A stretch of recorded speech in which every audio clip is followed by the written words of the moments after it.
Hello friends and welcome to my YouTube channel UPSC with प्रतिभा।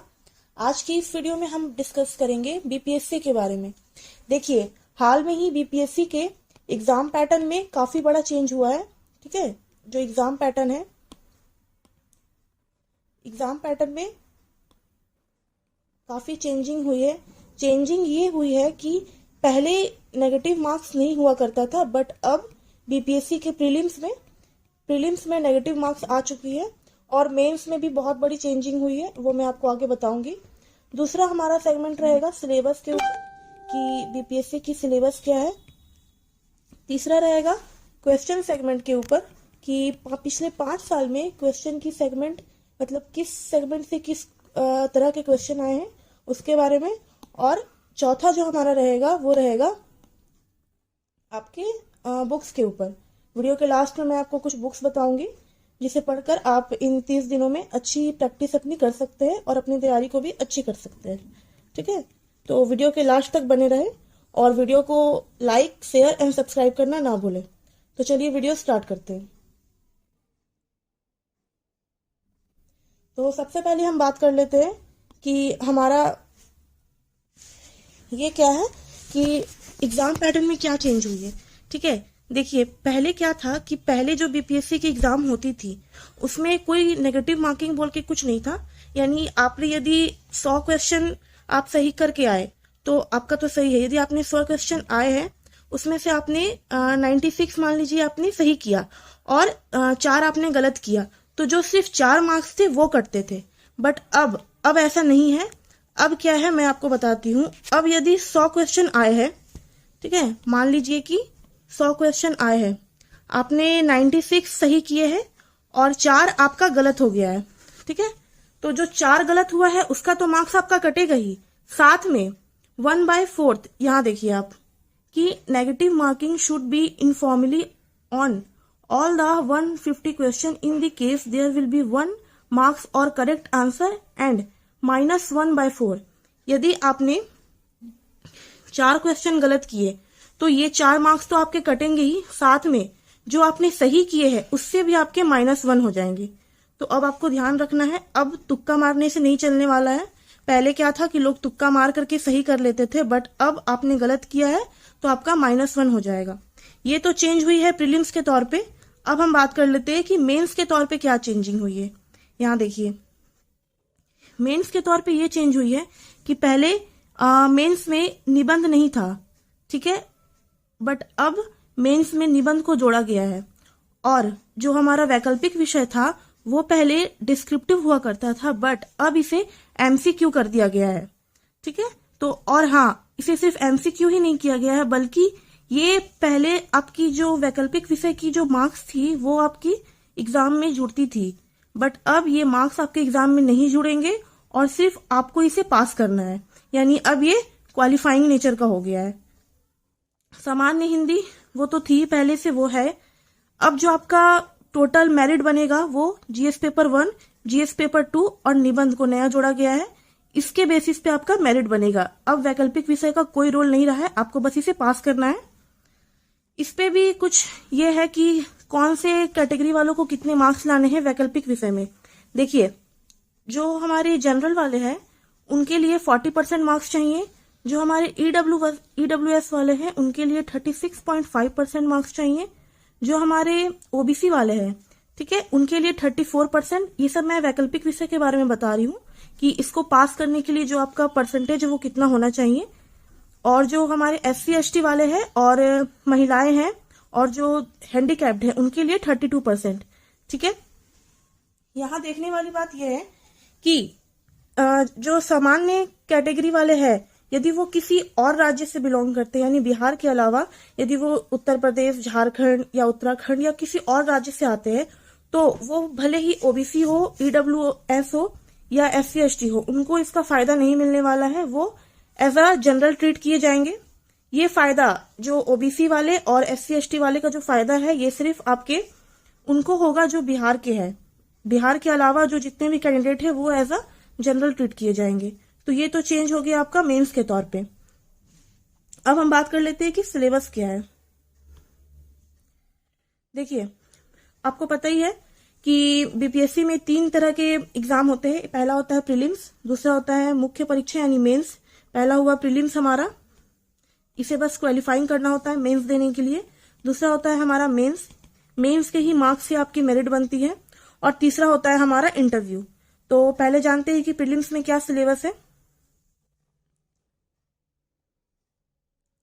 देखिए, prelims में हमारा syllabus है सामान्य भूगोल, ठीक है, सामान्य विज्ञान,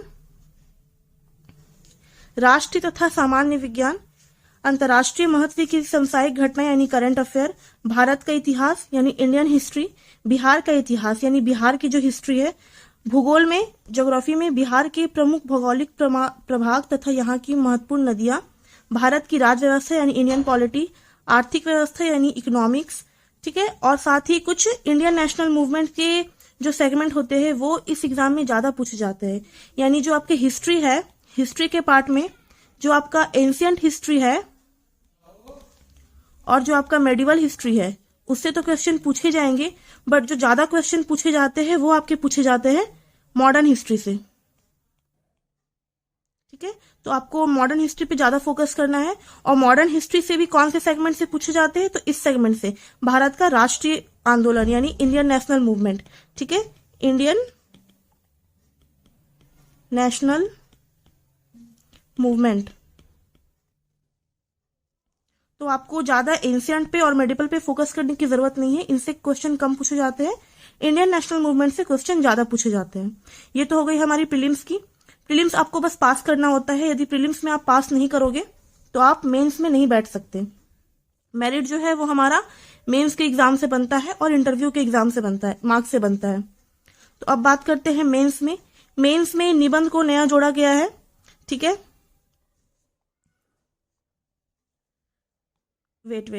मेंस में निबंध को जोड़ा गया है। और जीएस पेपर 1 में आप यहाँ देखिए भारत की आधुनिक इतिहास यानी कि इंडियन हिस्ट्री में आपका जो मॉडर्न हिस्ट्री है वो पार्ट, और भारतीय संस्कृति यानी आर्ट एंड कल्चर। दूसरा हमारा हो गया राष्ट्रीय तथा अंतर्राष्ट्रीय महत्व का वर्तमान घटना चक्र यानी आपका करंट अफेयर हो गया। और तीसरा हो गया हमारा सांख्यिकी विश्लेषण, आरेखन और चित्रण। जीएस पेपर 2 में हमारी है राज्य व्यवस्था यानी इंडियन पॉलिटी, अर्थव्यवस्था यानी इकोनॉमिक्स और ज्योग्राफी, और भारत के विकास के विज्ञान और प्रौद्योगिकी की भूमिका और प्रभाव, यानी आप इसे शॉर्ट में साइंस एंड टेक्नोलॉजी कह सकते हैं, साइंस एंड टेक कह सकते हैं। तो ये हो गया हमारा जीएस पेपर 1, जीएस पेपर 2 का सिलेबस। इसमें जीएस पेपर में 1-2 ये तो हो गया जीएस पेपर 1-2। इसमें ऐसे को जोड़ा गया है, यानी किसी भी टॉपिक पे ऐसे आ सकते हैं, 2 ऐसे आते हैं। और ऑप्शनल जो है वो तो ऑप्शनल आपके ऊपर है कि आप अपना ऑप्शनल कौन सा ले सकते हैं, जो आपको मन हो वो आप अपना ऑप्शनल चूज कीजिए। बट यस, ऑप्शनल की मार्क्स अब से 68वीं बीपीएससी से ऑप्शनल की मार्क्स आपकी काउंट नहीं होगी मेरिट बनने के लिए। ऑप्शनल जस्ट आपको पास करना होगा ताकि आपकी ये जीएस पेपर 1, जीएस पेपर 2 और निबंध की कॉपी चेक हो सके। यदि आप ऑप्शनल में पास नहीं करोगे तो आपकी जीएस पेपर 1, 2 और निबंध की कॉपी चेक ही नहीं होगी, भले ही आपने उसमें कितना भी अच्छा लिखा हो, कितने भी अच्छे आपके उसमें मार्क्स आते हो। अब हम बात कर लेते हैं कि बीपीएससी के पिछले 5 सालों में क्वेश्चन किस सेगमेंट से क्वेश्चन कैसे आए हैं, ठीक है। तो देखिए, history, geography, economics, polity, science, current affairs और मोस्ट इंपॉर्टेंट है हमारा बिहार जीके, ठीक है। तो देखिए 63वीं, 64वीं, 65वीं, 66वीं और 67वीं, 68वीं तो होने वाला है 12 फरवरी को। तो हिस्ट्री से 35, 30, 28, 31, 29, तो आप ये देख सकते हैं कि ये 30 से 35 के बीच में ही इसमें रहा है, इससे कम नहीं गया है। तो यानी जो आपका सबसे ज्यादा जो टॉपिक पूछे जाते हैं वो आपके हिस्ट्री से पूछे जाते हैं। दूसरा हमारा सबसे ज्यादा जो पूछा जाता है वो है करंट अफेयर। देखिए यहाँ 25, 28, 27, 35, 32, तो हिस्ट्री, करंट अफेयर। तीसरा जो हमारा मोस्ट इंपॉर्टेंट सब्जेक्ट है वो है हमारा साइंस, 20, 20, 30, 30, 26, इससे भी आप देख रहे हैं 20 से नीचे कभी नहीं जा रहा है। और पिछले 3 साल से तो हमेशा 30, 25, 26 ऐसा ही रहता है। 67वीं में 26 पूछे गए थे, तो उससे पहले 30, 65वीं में भी 30, तो हो सकता है कि 68वीं में भी 28, 30 के करीब क्वेश्चन पूछे जाए। चौथा हमारा है पॉलिटी। पॉलिटी में 13, 12, 10, 6, 10, तो इसमें भी आप देख सकते हैं कि 12 से 20 के बीच में ही रहा है क्वेश्चन। ज्योग्राफी में 18, 19, 20, 12, 15, इसमें ये क्वेश्चन घटते भी है, क्वेश्चन बढ़ते भी है। आप यहाँ देख सकते हैं कि 63वीं में 18 था, 64वीं में 19, 65वीं में 20, फिर 66वीं में एकदम से कम कर दिया गया, 6-7 क्वेश्चन 12 कर दिया गया, 67वीं में फिर 15 कर दिया गया। हो सकता है 68वीं में 10 कर दे, या 18 कर दे, या 20 कर दे। उसके बाद आता है हमारा इकोनॉमिक्स। इकोनॉमिक्स में 15, 13, 9, 8, 10। इस बार चांस है इकोनॉमिक्स में पूछे जाने के 12 से 15 क्वेश्चन आ सकते हैं। उसके बाद हमारा लास्ट आता है बिहार जीके। बिहार जीके में 14, 18, 16, 18, 18, इससे भी इस साल 18-20 के करीब क्वेश्चन पूछे जाते हैं। तो ये पिछले 5 साल का ट्रेंड रहा है हमारा क्वेश्चन पूछने का। आप इसे प्रीवियस ईयर क्वेश्चन पेपर में जा करके देख भी सकते हैं, आप वहां से काउंट करके मिला भी सकते हैं। और नेक्स्ट हम बात करते हैं बुक्स के बारे में। देखिए, अब हमारा एग्जाम है 12 फरवरी 2023। आज की डेट हो गई आप 10 जनवरी 2023। तो अब हमारे पास ज्यादा से ज्यादा 30 से 32 दिन समय बचा हुआ है। तो 2 दिन तो मान लीजिए कि आपका एग्जाम सेंटर यदि कहीं दूर पड़ा तो वहां जाने आने में ही निकल जाएगा। तो आप एटलीस्ट इसे अप्रोक्स 30 डेज मान के चलिए कि 30 डेज की हमारी स्ट्रेटेजी क्या होने वाली है, जिसे फॉलो करके यदि आप न्यू भी है, आपने 6 महीना 8 महीना या साल भर से प्रिपरेशन नहीं किया है, आप न्यू है, आपने इस बार ये दिसंबर में फॉर्म भरा है और आप चाहते हैं कि फरवरी में एग्जाम दें और आप कम से कम प्रीलिम्स एक बार क्रैक करें, तो ये बहुत ही इंपॉर्टेंट बुक्स मैं आपको बताने जा रही हूँ जो आप इन 30 दिनों में पढ़ सकते हैं। और ये बुक्स मैंने वैसे ही चूज किया है जो आप पढ़ सके, कोई बहुत ज्यादा है नहीं। यदि आप फुल टाइम स्टडी करते हो और यदि आप अच्छे से पढ़ते हो तो आप ये बुक्स को पढ़ लोगे। तो सबसे पहले बात करते हैं हम हिस्ट्री की। हिस्ट्री के लिए कौन सी बुक्स आपको पढ़नी है? देखिए, हिस्ट्री के लिए सबसे इंपॉर्टेंट है आपका लूसेंट। सब जानते हैं लूसेंट बिहार की जीके के लिए हो, एसएससी के लिए हो, मतलब बीपीएससी के लिए हो, एसएससी के लिए हो, रेलवे के लिए हो। हालांकि यूपीएससी में ये इतना फायदा नहीं करता है, but yes state PCS SSC में बहुत ये फायदा करता है। तो आप लूसेंट लीजिए, आपके पास होगा भी, यदि नहीं है तो आप खरीद लीजिए। लूसेंट लीजिए और साथ में मॉडर्न हिस्ट्री के लिए आप पढ़िए ये आधुनिक भारत का इतिहास स्पेक्ट्रम। स्पेक्ट्रम पता है कि स्पेक्ट्रम बहुत ही इंपॉर्टेंट रोल प्ले करता है, हालांकि वो कोई भी स्टेट पीसीएस हो या यूपीएससी हो। ठीक है, आधुनिक भारत का भी जो टॉपिक है, इसमें भी आपको जो पढ़ना है वो खास करके आप फोकस कीजिए अपना इंडियन नेशनल मूवमेंट पे। ठीक है, उससे पहले आपको उतना पढ़ने का जरूरत नहीं है, आप जस्ट उसे देख लीजिए, कुछ क्वेश्चन प्रैक्टिस कर लीजिए। बट मेन जो आपको सेगमेंट कवर करना है वो आपको कवर करना है Indian national movement.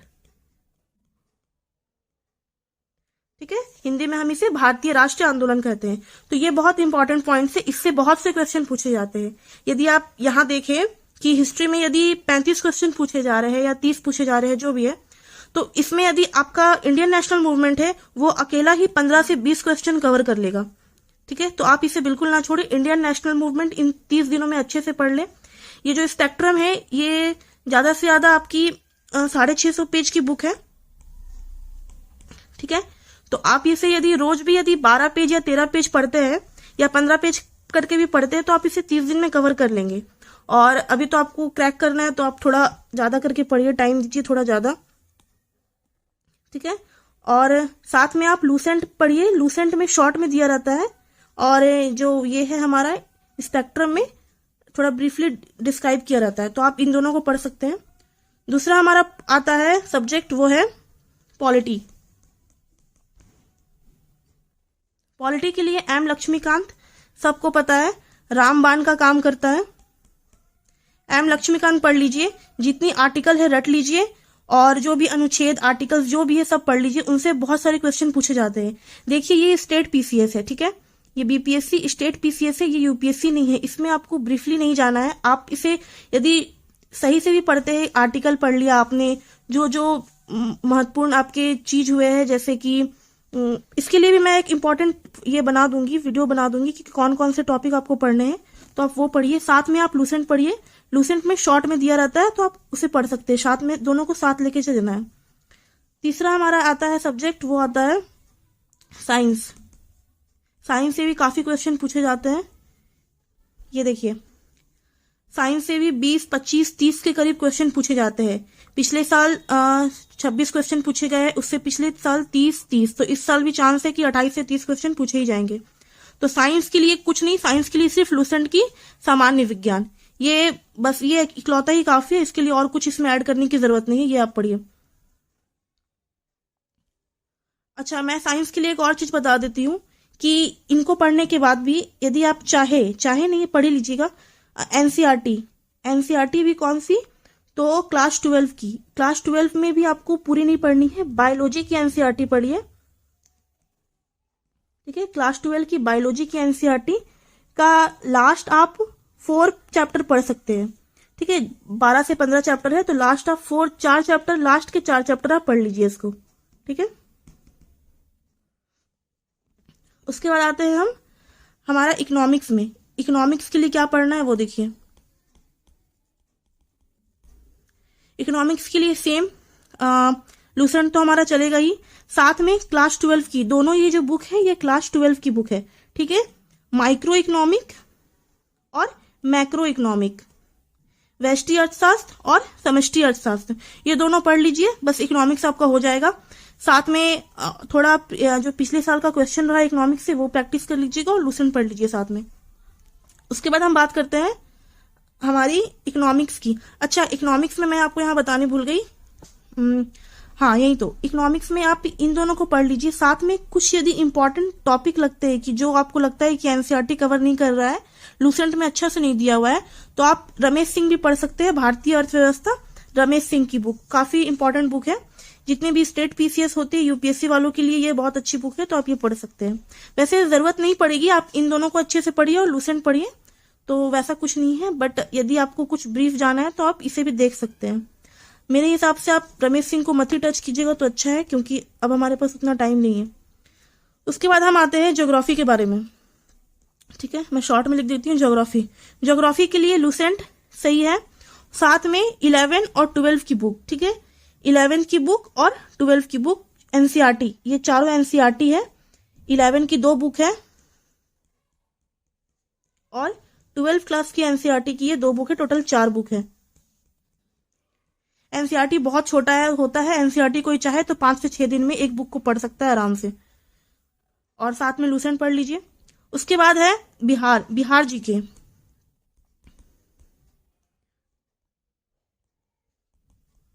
Bihar GK के लिए इम्तियाज अहमद की, ये हो गई आपकी एमसीक्यू, ठीक है, ये हो गई एमसीक्यू, आप एमसीक्यू इससे प्रैक्टिस कीजिए।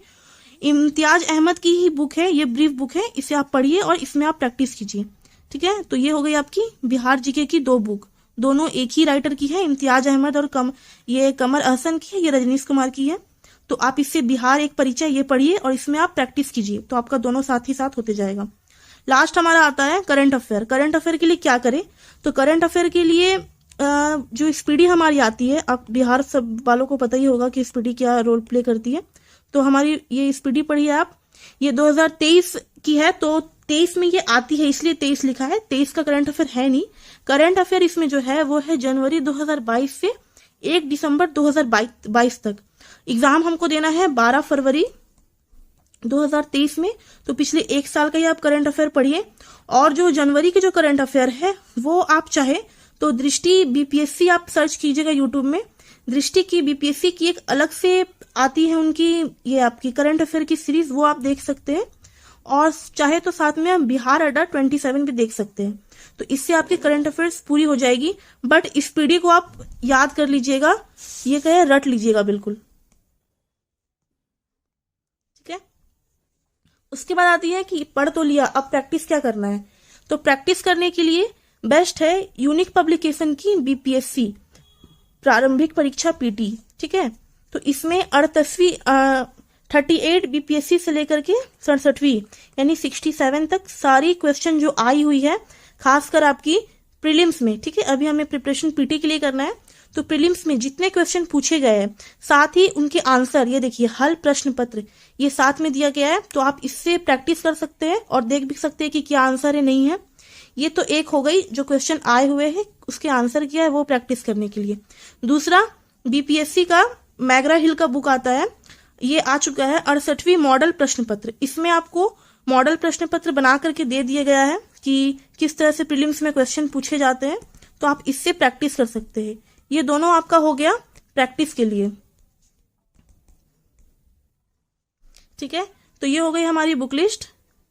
आप इन सबको अच्छे से पढ़िए। लास्ट 30 दिन के लिए आपके लिए ये रामबाण का काम करेगी। आप इसे पढ़िए और इसे पढ़ करके एग्जाम दीजिए, तो आपका एग्जाम जरूर निकल जाएगा। अच्छा, यहाँ पे मैं एक और बात बताना चाहूंगी कि काफी हमारे स्टूडेंट ऐसे होते हैं, वो सोचते हैं कि अरे हमने तो 6 महीना 8 महीने से तैयारी नहीं किया है, तो जो 6 महीना 8 महीने से तैयारी कर रहे हैं उनकी तैयारी बेस्ट होगी। ऐसा कुछ नहीं है, मैं अपने एक्सपीरियंस से बता रही हूँ, और मेरे काफी फ्रेंड्स हैं जो बीपीएससी में सिलेक्टेड है, अभी वो ऑफिसर है, उनके भी एक्सपीरियंस से बता रही हूँ।